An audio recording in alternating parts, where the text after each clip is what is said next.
أشهد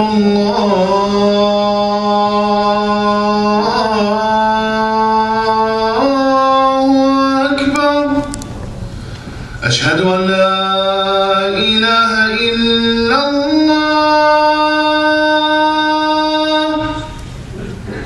أشهد أن لا إله إلا الله.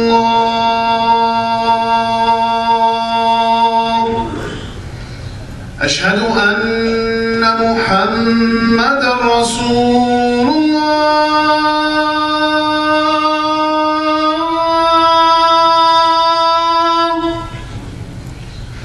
أشهد أن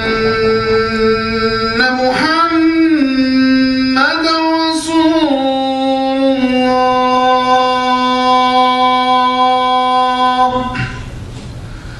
حي على الصلاة.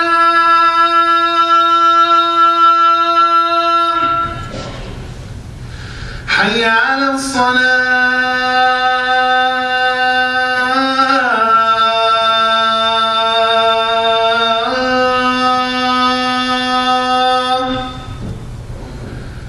حي على الفلاح.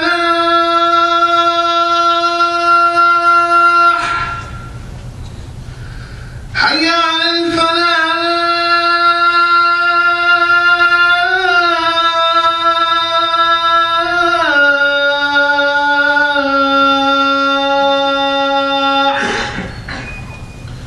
الله أكبر.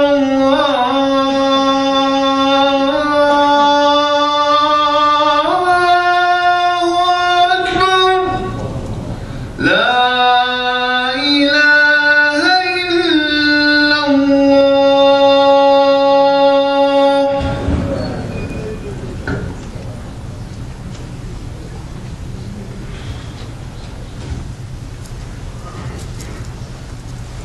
إن الحمد لله نحمده تعالى ونشكره ونستعين به ونسترشده ونعوذ بالله من شرور أنفسنا ومن سيئات أعمالنا. من يهده الله فهو المهتد ومن يضلل فلن تجد له وليا مرشدا. وأشهد أن لا إله إلا الله وحده لا شريك له، أرسل رسوله بالهدى ودين الحق ليظهره على الدين كله ولو كره المشركون. اللهم صل وسلم وبارك على سيدنا ونبينا وحبيبنا وقائدنا ومرشدنا وحجتنا وشفيعنا محمد وعلى آله الطيبين الطاهرين وصحبه أجمعين ومن تبعهم بإحسان إلى يوم الدين. أما بعد، فإن أصدق الحديث كلام الله، وخير الهدي هدي محمد رسول الله صلى الله عليه وسلم، وشر الأمور محدثاتها، وكل محدثة بدعة، وكل بدعة ضلالة. عباد الله، أوصيكم ونفسي بتقوى الله وطاعته، وأحثكم على التمسك بهدي قرآنه وسنة نبيه. فقد قال الله جل من قائل: أعوذ بالله من الشيطان الرجيم، بسم الله الرحمن الرحيم. يا أيها الذين آمنوا اتقوا الله حق تقاته ولا تموتن إلا وأنتم مسلمون. يا أيها الناس اتقوا ربكم الذي خلقكم من نفس واحدة وخلق منها زوجها وبث منهما رجالا كثيرا ونساء، واتقوا الله الذي تساءلون به والأرحام، إن الله كان عليكم رقيبا. يا أيها الذين آمنوا اتقوا الله وقولوا قولا سديدا يصلح لكم أعمالكم ويغفر لكم ذنوبكم، ومن يطع الله ورسوله فقد فاز فوزا عظيما. صدق الله العظيم. My dear brothers and sisters, the title of today's khutbah is an extension to what our son Naji announced, and it is basically civic engagement and politics. The need, and please listen, I said the need to vote. Last Sunday, I don't know how many of you saw the video that went, as they say, viral. See, I'm learning new terminology as I use them. Of a demonstration that could have ended being a turmoil inside the premises of the Carry the Light convention in Mississauga. But police pushed the demonstrators outside, and the demonstration was led by a mayoral candidate who is running for the position of mayor in Toronto. And the demonstration that she led was instigating hatred against Muslims and calls to kick Muslims out of the country and all kinds of Islamophobic slogans that we became so familiar with. And I said to myself, just imagine that Muslims who are concerned with Islamophobia, like other faith-abiding, civic, order-abiding citizens who really like to live with others, if that candidate wins the election, simply because Muslims just sat home, didn't do anything, did not exercise the right to vote, what would happen? Immediately I felt, and I am convinced, that failing to vote is an indirect vote. Shall I repeat? Failing to vote, or not really considering the duty to go and vote, is an indirect vote for the wrong person. So we, by not doing what we should do, could be helping the wrong candidate to become in a position of authority and do what we don't like to be done, when our Islam is based on the principles of encouraging good and forbidding evil. And that's why I wanted today to have a khutbah that is made of two sections. The first section, I want to share with us all the evidence from our Islamic history and prophetic history to show that Prophet Muhammad ﷺ demanded of us to be engaged in politics. I know that, like, our parents associated television with bad things that appear on it, so they said television is haram. Until a generation came to tell us, no, it's not television which is haram, it's what you watch on television that may become haram. The same thing, because we heard so many horrible things about politics and politicians, we started to associate politics with something bad. So we say no politics. We don't want to come close to politics, and that is wrong. Let me start by saying that our loyalty as Muslims, I will come back to this, but I just want to mention, because it will help us, it is important for the other examples that I'm going to give. Our loyalty as Muslims is of two kinds. There is religious loyalty, and that is completely dependent on the Quran and the Sunnah. We cannot garnish loyalty from any other source. It's the Quran and the Sunnah. They both dictate to us how we exercise this loyalty. No deviation.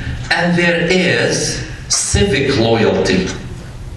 Civic loyalty has no religious boundaries. It is our civic duty to engage in civic politics as Rasulullah sallallahu alaihi wasallam taught us. Now, the first example. Some of you might have heard of a war before Islam called the War of Al-Fujjar, Harb al-Fujjar.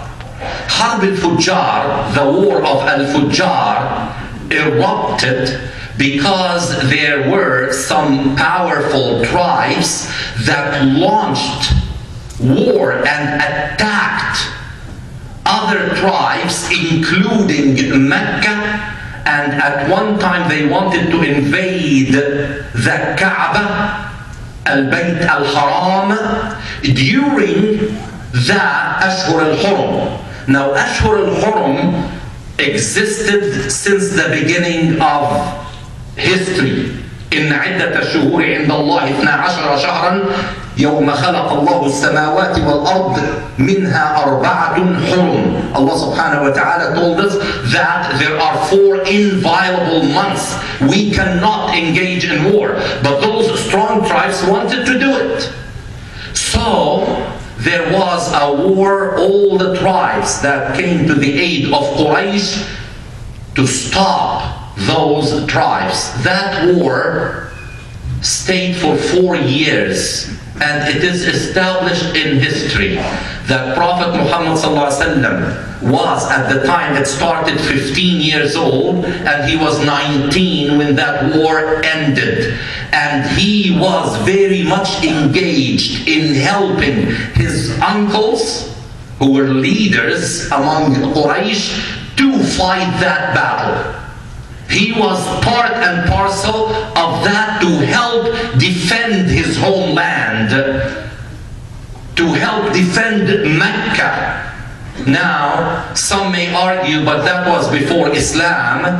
But we argue back that Allah subhanahu wa ta'ala shaped the life of Prophet Muhammad sallallahu alaihi wasallam before the message and after the message, all the time. We cannot find an example where he deviated from that which is the straight path. And Allah subhanahu wa ta'ala would not have allowed him to participate had this been the wrong thing to do, because he was supporting to be rejectors of faith among the people of Quraysh. But he was defending his homeland, which is a duty. That was number 1, Harb al-Fujjar. The second one, which is clearer than Harb al-Fujjar, and many elders know it. I wish that can be taught to our youth. That's why, the announcement that was made that is starting inshallah on the 21st, which is in about 10 days. I'm going to be here inshallah, and I invite all of you. It's a duty that we get educated about our Islam. Bring your youth. We will talk about everything and anything that is required to live a good life, both in Canada and internationally, inshallah. Now, the second example is what is known Hilf al-Fudul, the alliance of al-Fudul. Now, what is the alliance of al-Fudul? Many leaders from so many different tribes met at the house of Abdullah ibn Jad'an, and they made an alliance whereby any individual or tribe whose rights are violated will be aided and helped by all those who are signatories to that alliance. Anyone who gave their word that I'm part of that alliance is going to help anyone with no tribal affiliation, no belief affiliation, no matter what. And even those people who are not signatories of that alliance, if they are attacked and they are wronged and they are oppressed, members of that alliance will go to their aid. Okay. Well, what is okay is that Rasulullah ﷺ, after receiving the message of Al-Islam, he said, Wallahi, if I am invited now, after Islam's advent, to be a member of that alliance, that is Al-Fudul alliance, I would do it. Meaning that he would go into a pact with non-Muslims, because he was talking in representation of his followers, of the Muslimin, that if he is asked or invited to be a member of that alliance, he will do it. He will work with others to preserve rights of others, to look after the needs of others. So a Muslim is never stopped from working with others for the common good. Because there are certain things that do not require religious identity to do well therein. Now, let me use, a current example from our city, London. What does BRT have to do with our religious affiliation? Bus Rapid Transit, BRT, which is extremely... What does it have to do with us being Muslim or Jewish or atheists or whatever? It's for the common good of our city.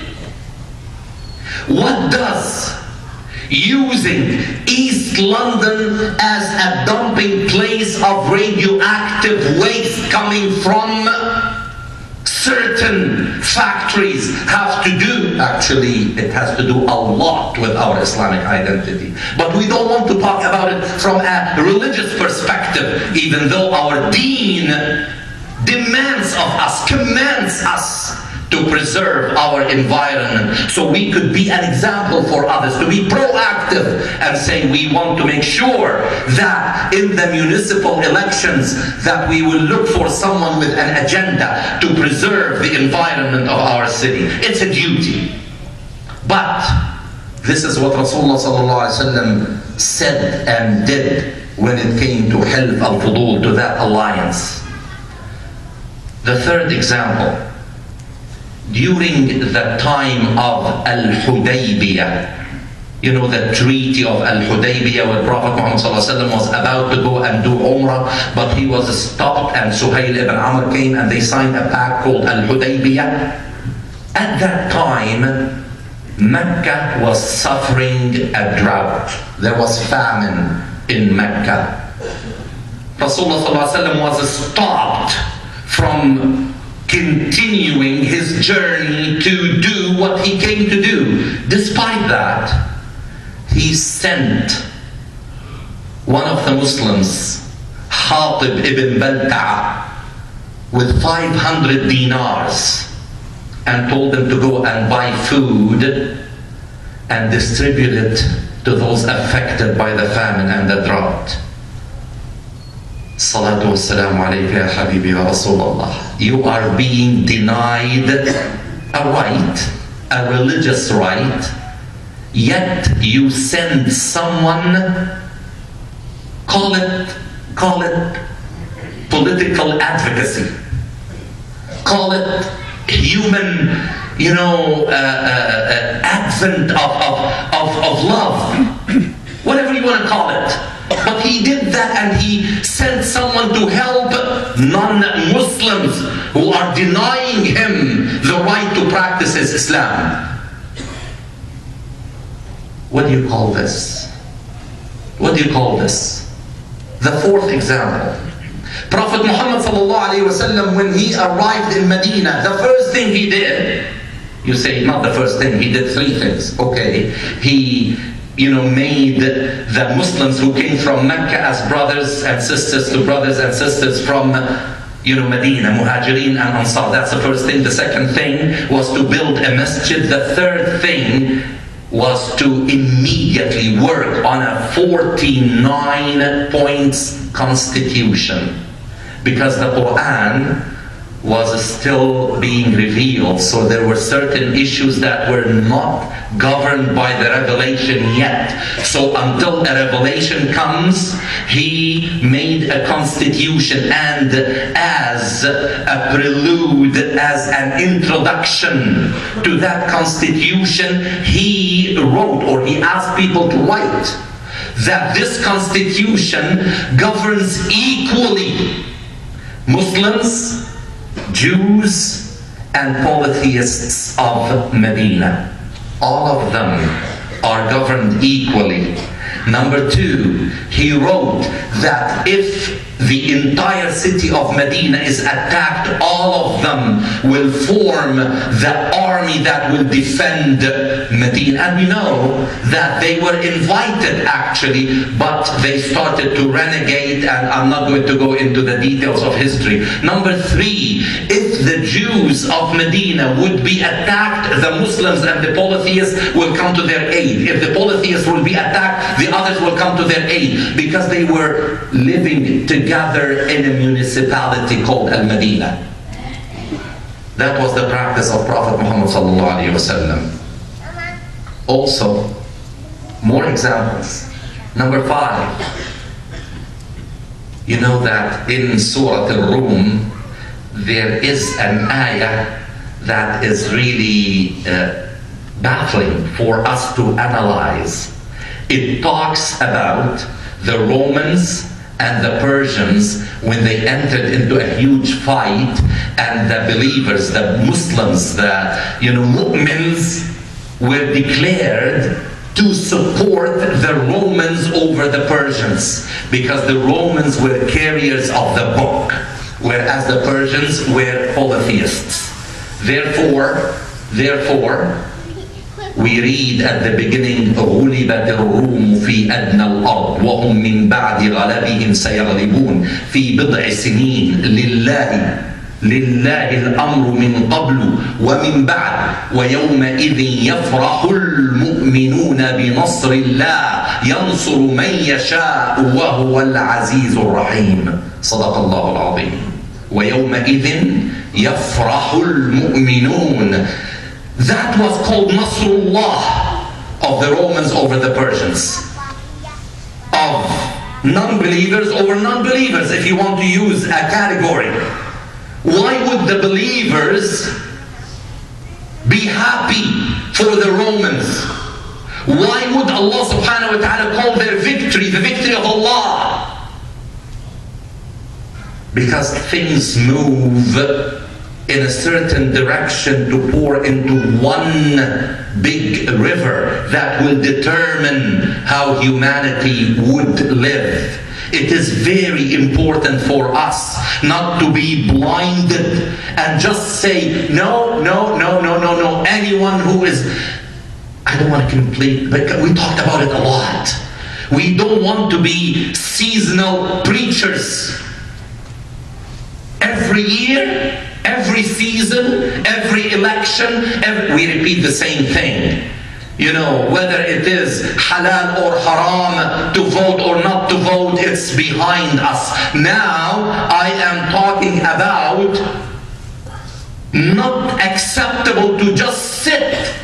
You don't say it is haram, but just sitting and doing nothing is unacceptable. It's unacceptable. Yusuf, Prophet Yusuf alayhi salam, he was in jail. He was in jail. And he offered to give his services to a non-believer monarch. He was not a Muslim. And you may say, but so was Yusuf. No.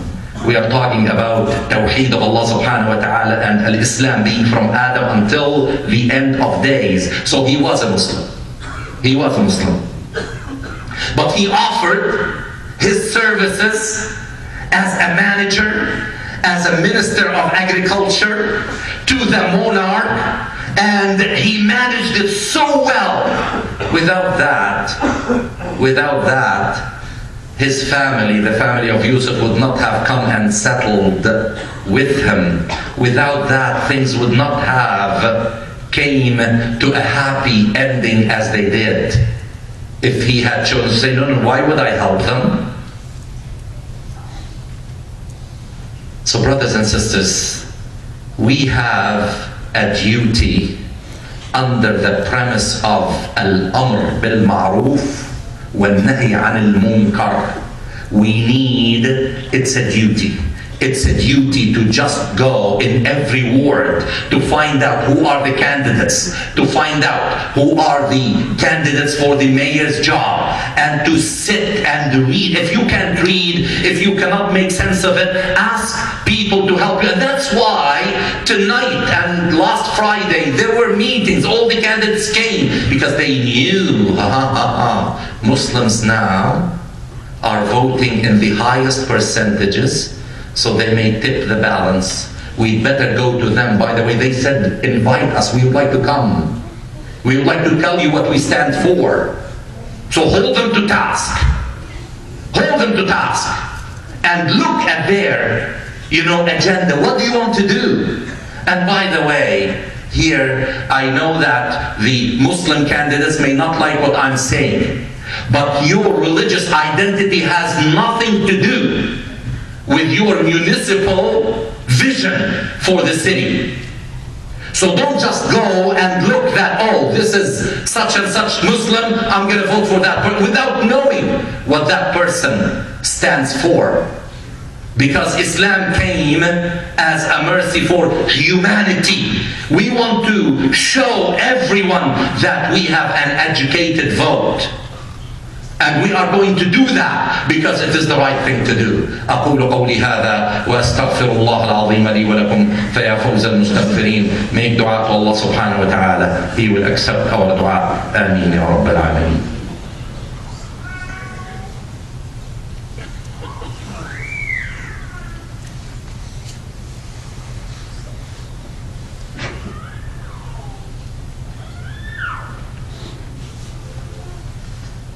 الحمد لله وأشهد أن لا إله إلا الله والصلاة والسلام على رسول الله وعلى آله وصحبه ومن والاه. رب اشرح لي صدري ويسر لي أمري واحلل عقدة من لساني يفقه قولي. It is a common understanding, it's a balanced equation to say someone who forfeits or gives up his or her right to exercise their duty equal, that person has no right anymore to complain about the lack of his or her rights. Did I confuse everybody? It means that if you give up your duty, don't ask about your rights anymore.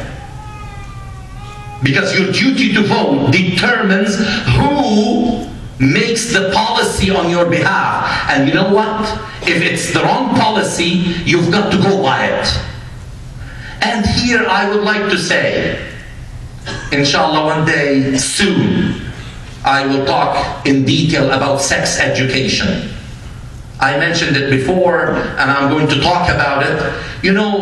With the election for the council and the mayor, there is election for the Board of Education, trustees for the Board of Education, those who sit together and they make policies on how our children should be educated. And it's a fact that more than 90% of our children are educated in the public school system. They are not in Islamic schools. They can't afford it. They are in public schools. And their education is shaped by people that we should understand. Who is this person? What is she or he going to do to establish an education policy for my children?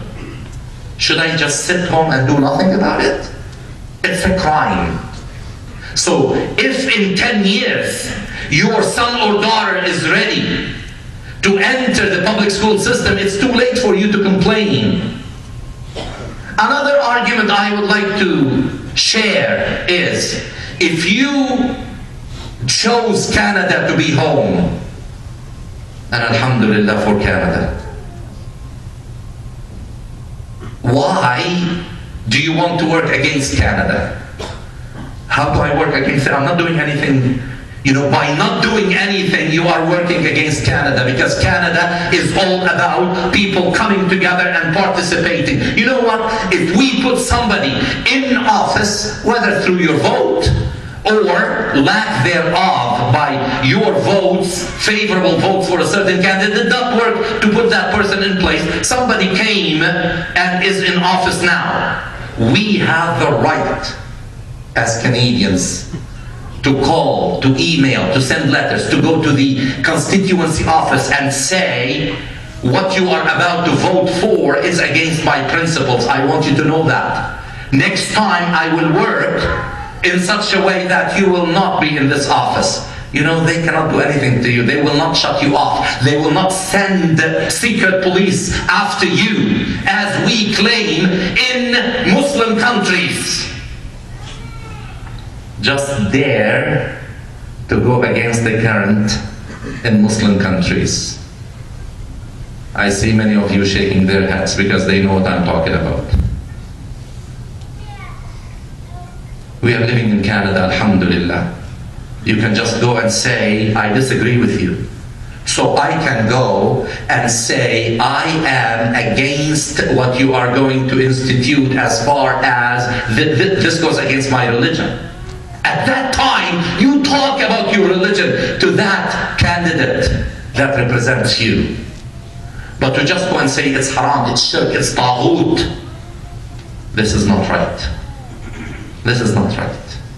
So I hope, inshallah, that we put the right people in the right place, and we just show that London, Ontario Muslim community has the highest, you know what, if that goes on record as by far the highest participation rate in elections, wallahi, everybody will take note of the 12% Muslims who make up the fabric of the city. Wallahi. For the sake of your children, don't sit back. Go and vote. اللهم صل على محمد وعلى آل محمد كما صليت على إبراهيم وعلى آل إبراهيم وبارك على محمد وعلى آل محمد كما باركت على إبراهيم وعلى آل إبراهيم في العالمين إنك حميد مجيد. اللهم اغفر لنا ذنوبنا وخطايانا وإسرافنا في أمرنا وكفر عنا سيئاتنا. اللهم أرنا الحق حقا وارزقنا اتباعه، وأرنا الباطل باطلا وارزقنا اجتنابه. اللهم علمنا من ديننا ما جهلنا، وذكرنا منه ما نسينا، وكن معنا ولا تكن علينا. عباد الله، إن الله يأمر بالعدل والإحسان وإيتاء ذي القربى وينهى عن الفحشاء والمنكر والبغي يعظكم لعلكم تذكرون. اذكروا الله العظيم يذكركم وادعوه يستجب لكم ولذكر الله أكبر والله يعلم ما تصنعون. وأقم الصلاة. الله أكبر الله أكبر. أشهد أن لا إله إلا الله. أشهد أن محمد رسول